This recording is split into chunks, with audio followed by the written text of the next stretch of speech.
Let's talk about Castrati. Now, most people know who they were, but what made them so special and why were they used?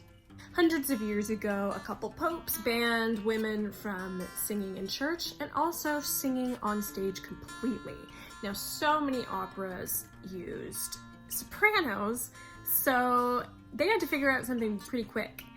They were first using boy sopranos, but they didn't last very long because their voices would change when they reached puberty. So in an effort to keep that pure boy soprano sound, they took these strong boy singers and they turned them into castrati. Now, what made the castrati so unique was because they didn't go through puberty. The lack of testosterone prevented their vocal folds from lengthening and thickening, so they kept roughly the same sized vocal folds that they had when they were boys, which kept that very pure, almost angelic sound. They compared castrati to angels. And some other effects from that type of surgery was that their bodies developed abnormally.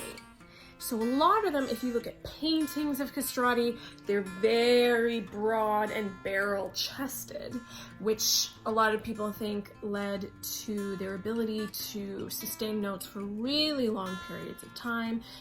Their vocal folds, because they were thinner than adult vocal folds, they thought they had more agility.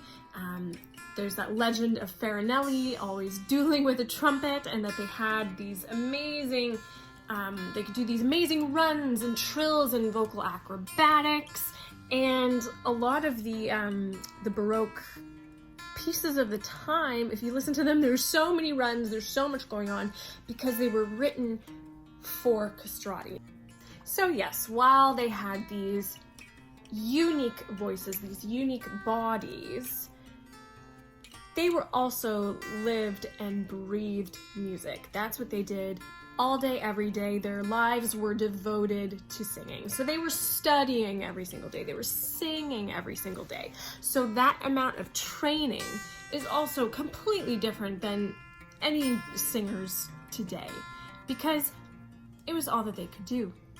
They were these amazing superstars in opera, in church music in Rome, but then out in the world they were these outcasts. So singing was all that they could do. So that amount of dedication and time to voice also played a huge role in their abilities. Now, what happened to the singers who maybe weren't famous? They might have had jobs singing in churches, but a lot of them didn't have great lives. If they weren't a successful performer, they kind of faded into obscurity. So that was just a quick rundown on the castrati and who they were. There's so much more information out there, and if you're really interested, you can Google Alessandro Moreschi. He was one of the last known castrati, and there are some recordings of him that exist. They're from the early 1900s. Quality is terrible. He was also a bit past his prime, so the recordings aren't great, but it gives you a little hint on what the castrati may have sounded like, because ultimately we have no idea today what a singer like Farinelli would have sounded like. But give it a listen and tell us what you think. See you later.